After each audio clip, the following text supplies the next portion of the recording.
All right, how you doing, people? It is actually finished. So I'm just gonna do the intro now because I never recorded one. In this video, I'm gonna be installing a Predator 212 from the Trike Build that I have so gratefully destroyed and threw away. So this is the motor from the Trike. It is just bone stock Hemi, literally bone stock air filter that I just took the cover off of. Yeah, it's literally bone stock, and this is the gas tank from the 72cc Predator. And also, I'm going to be fitting a torque conversion. It is a cheap Amazon torque converter. I will put the link in the description. I only paid like, what, $65 for it, I think? It's pretty cheap, especially to like the $100 one on Go Power Sports. I was not trying to pay that. And it actually does pretty good. I drove it. It is really nice. So otherwise, there's just this exhaust. It literally sounds the exact same. There's no other like performance features, I guess. So yeah, that's about it. Right now, I believe I'm going to send you into unboxing the torque converter. So yeah, see you then. All right, boys, it is currently 11 at night? No, 10 o'clock at night. And we got a couple packages here. Went ahead and got a rear fender because I really want a rear fender because I don't want this getting all dirty. Because that one, I mean, look at that. That one's all dirty from having no rear fender on there. So, gonna run a rear fender. And this is the new Brake Caliper. Oh my gosh. Yo, come on. Okay. Yeah. This is the new brake caliper. And what's different with this one is that I can just screw the brake cable into there instead of having to get one of those little piston or pins to put in there. So it'll work with this brake cable. So I got that. This is a chain, number 35 chain. Should work with the sprocket over there. And for the coup de grace, is that what they call it? I don't know.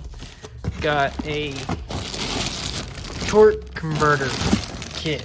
This is the first time I'm seeing it. So here's the cover. Some people say that theirs blew up. So, man. So I hope that don't happen. We got torque converter, got the belt, hardware, and some sprockets, more hardware. Yeah, more hardware. And the assembly itself. Yeah, so I know I'm gonna have to use risers. I have that steel plate under there I'm gonna cut up and raise the motor up. Instruction manual, no one needs those. And then this should be the other plate. Oh, of course, there's a freaking seal on it. This should be the drive plate that goes onto the engine side. Yep. Okay, so I've never owned a torque converter. I'm gonna put that right here, right now. No idea what I'm doing. Well, I have sort of an idea what I'm doing. I'm just gonna see if I can mock it up. First off, I'm gonna have to cut up that bar and drill some holes so I can raise the motor up just a tad. And actually, that's probably gonna be an issue. We'll get there. We'll figure it out when I get there. So, first things first, I'm gonna start with the brakes. Brakes, I'm gonna be first because we need to be able to stop.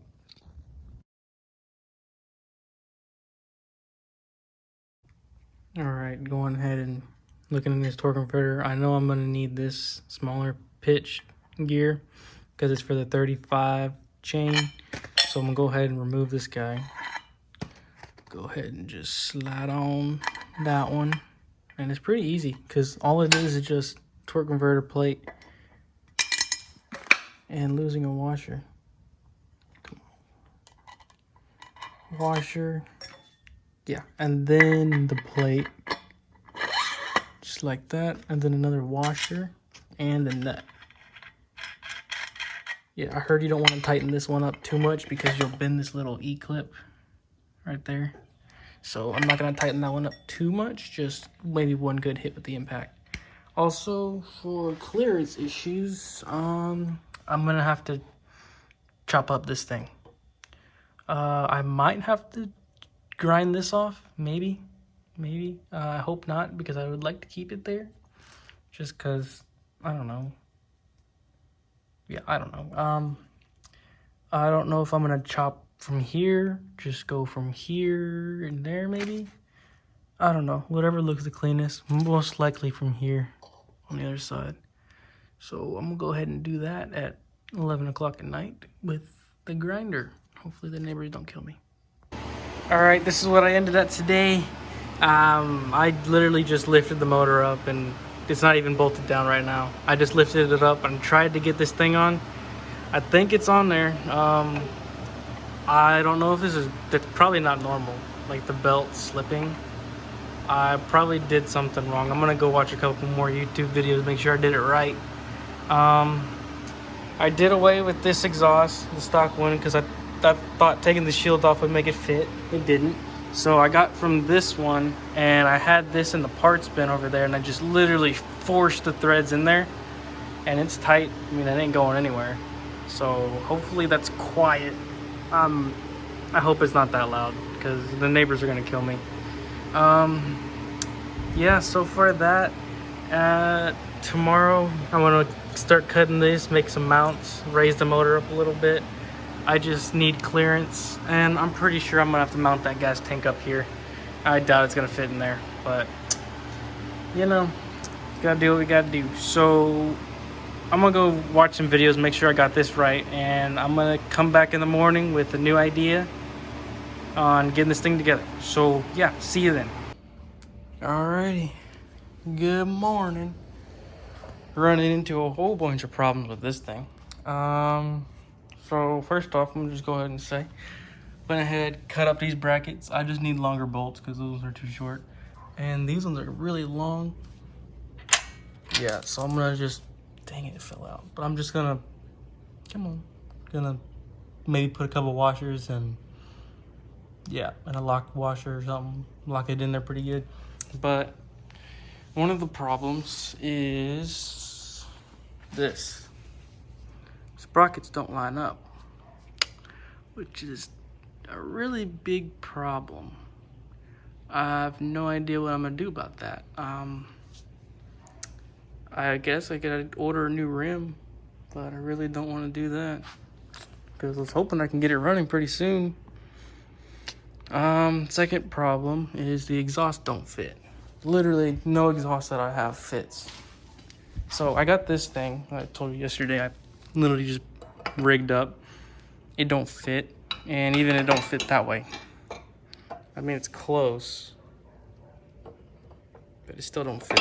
So I gotta figure something out. This is being a pain. Yeah, guess I gotta wait another week to order a rim, so that sucks. All right, boys, just got back from the hardware store and got quite a bit of items. So right off the bat, I know these are the new motor mount bolts. These are, wait, no, this one's different. Hold on. Wait a minute, no, did I get the wrong size? Dang it. All right, well, I guess I'm going back. Never mind. All right, let me go ahead and show you what I've been up to. So, as you can see, there's a big pile of shavings down there. And that is from the motor mount plate because, you know what? Actually, let me take this off. I hit the start button, whatever. It is from the motor mount plate. Let's see if I can get under there. You can see there's 3 holes now, a smaller bolt and 2 larger bolts. So I kind of shimmied it over a little bit. As you can see, it still's got rigidity because it's just a block of square tubing. So it's pretty strong. I just gotta tighten everything down. The ones in the middle are already tightened. I gotta tighten the corners down.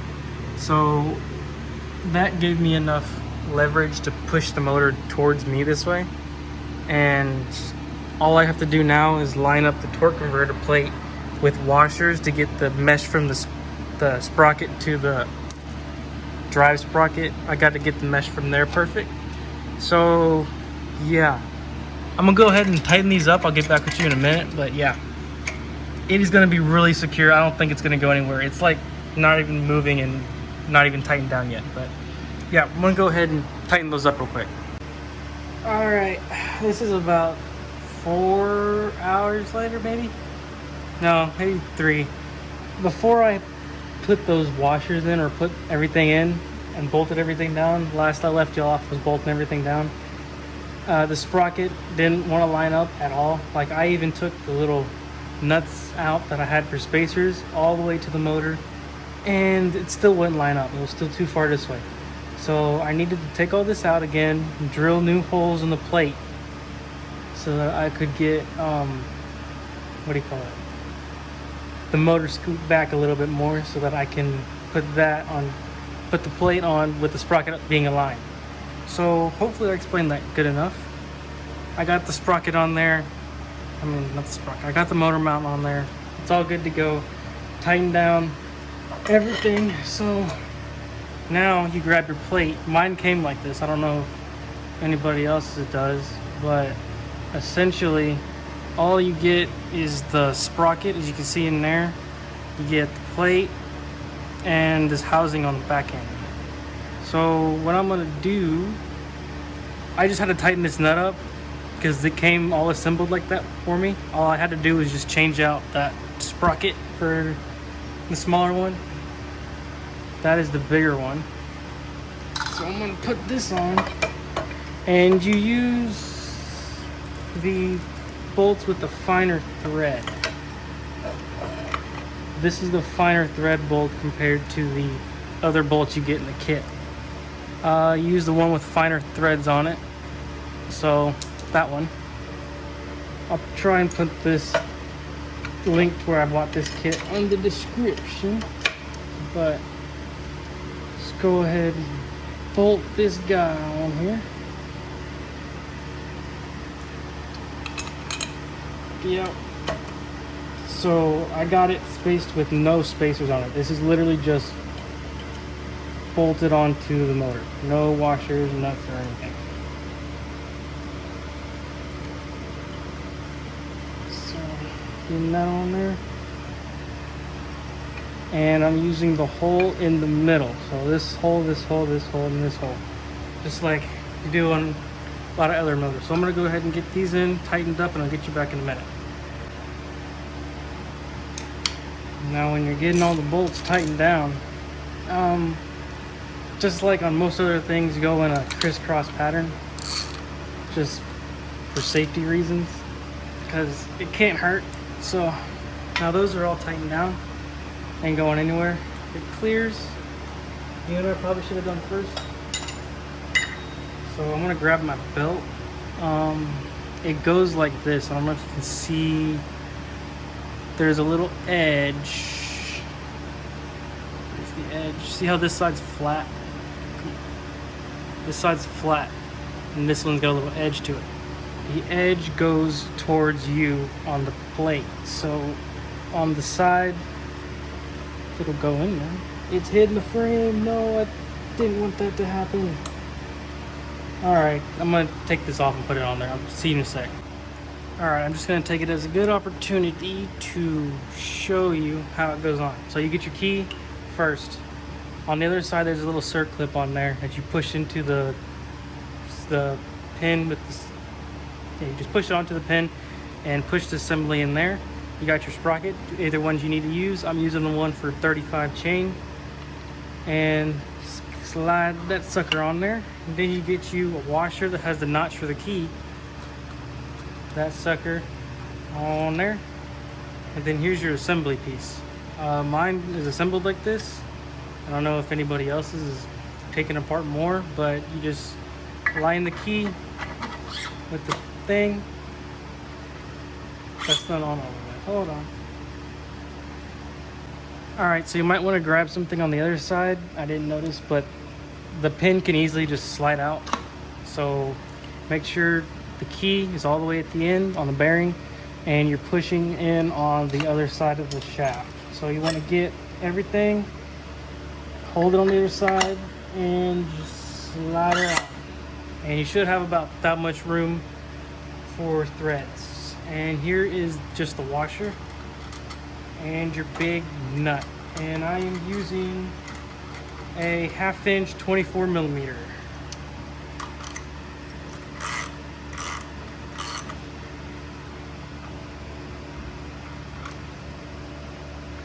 That should be good. I might hit it one time with the impact. You don't want to go too much or you'll break that circlip on the back. So, you know, I didn't even put the belt on. Hold on.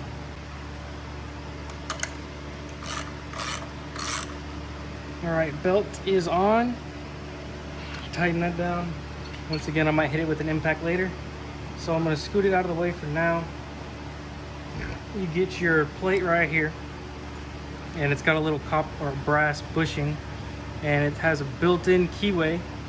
No, first off, don't listen to me.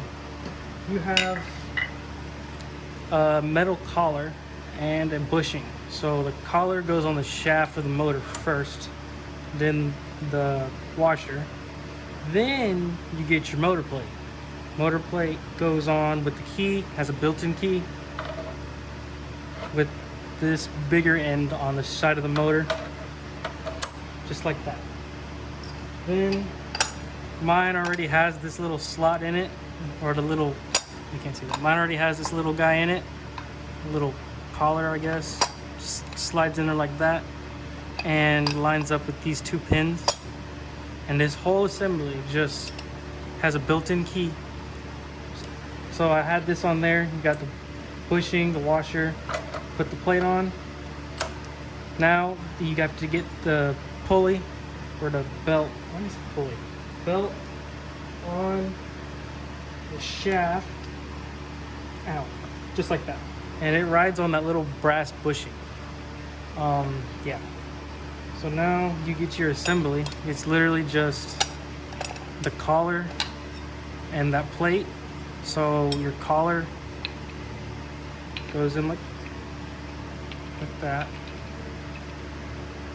Then your plate goes over, just like that. So it should look like a sandwich kind of. And you have your two shims holding it like that. And go ahead and line it up with the tooth on there. And now you have this piece, which goes onto that keyed slot on that shaft thing. And now you have the option of 2 bolts. This bolt came with the kit, so did this one. They're not the same thread. This one's a little bit finer. This one's a little bit, might be metric. This one's a little bit more finer thread. So I'm using this one with a finer thread. And this is just a lock washer and that fender washer from the clutch that I had, just to give it a little bit more secure. Go ahead and tighten everything up. You can hold it with your fingers, just like that. Get it on there. I'm gonna get it one hit with the impact, but for right now, I'm just gonna hit it.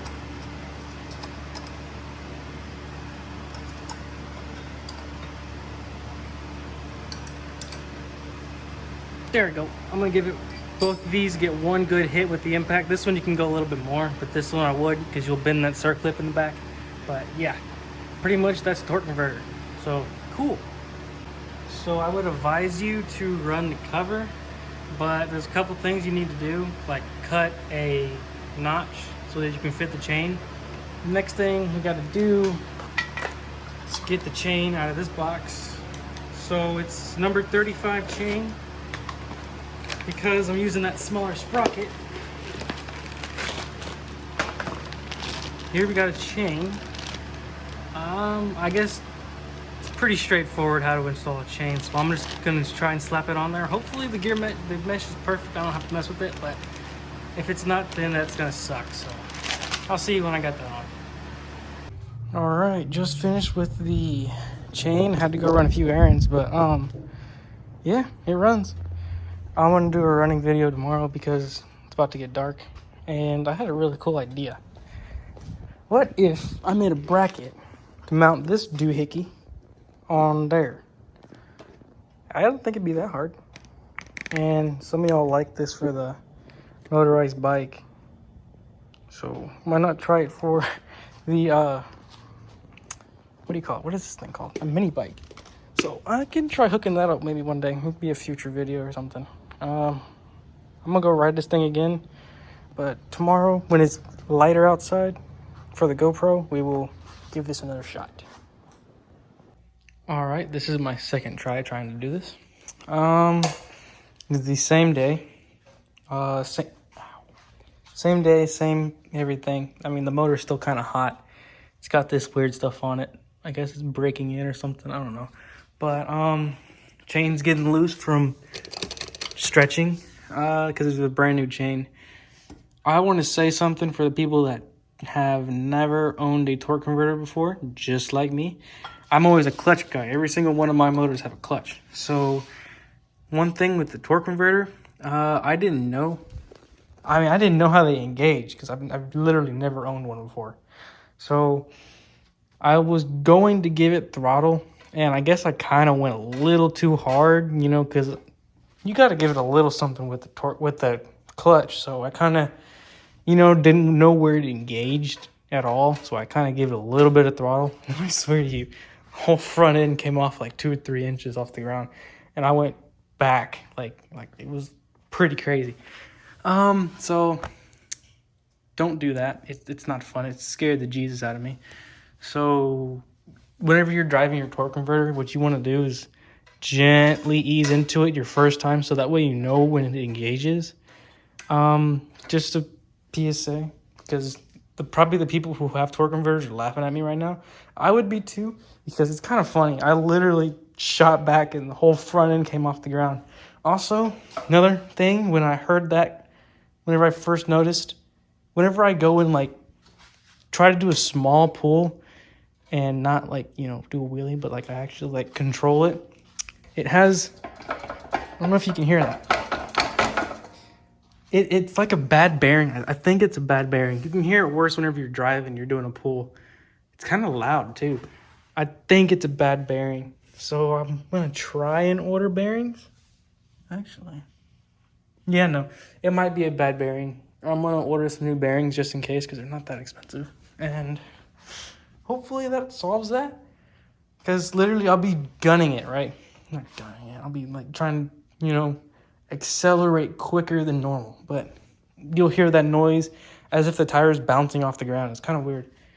Otherwise, you know, I just zip tie this gas tank on there for now. It's kind of ugly, but it's what I can do for now. All right, I just want to throw this in there real quick. I don't know where I'm going to put this in. This is a CT100U. It's a really small one. It, in my opinion, it's kind of big because, you know what? Hold on, let me get the mini bike. All right, if we're going for safety-wise, let's just say this Coleman is a lot less safe than that. I just want to keep it like that because if I absolute give it the beans on this Coleman right here, I would be upside down on my back. And if I give it the beans on this motorized bike, I mean, I think the clutch slips a little bit. So, I mean, I'm not really going to go that far. I mean, it's kind of fun whenever you're as like a helper to help you pedal because it's kind of fun. I mean, I guess. But this, if you gun it, you're on your back. And I'm going to be making a wheelie bar for it soon. So that should be pretty fun. But yeah, that's a quick little comparison from the motorized bike and the mini bike.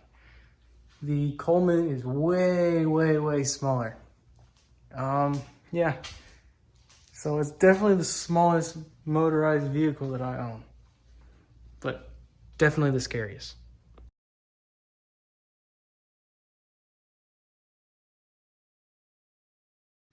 All right, we're going to take a quick break from those guys and bring you over here because we got a quick little update on this thing. This is coming soon, and it is my newest build to the collection. A it has a Notorious body, but it's an Outcast. It's got Mama Monster castle system in it and a Protec servo. This car is about $800 new, maybe like $750, but all in, I think I have about $500, and it's already got a better motor than stock, better servo than stock, better chassis than stock, better tires than stock. So if you want to see how I did that for a budget, that video is coming out soon. Also, we're bringing out the DVXL pretty soon, and new controller because my 5C ran out of memory. Like, I hit the 25 car limit. So this one can do 250. I don't see why I'm gonna beat that anytime soon. So yeah, that should be good. So look for that coming out soon.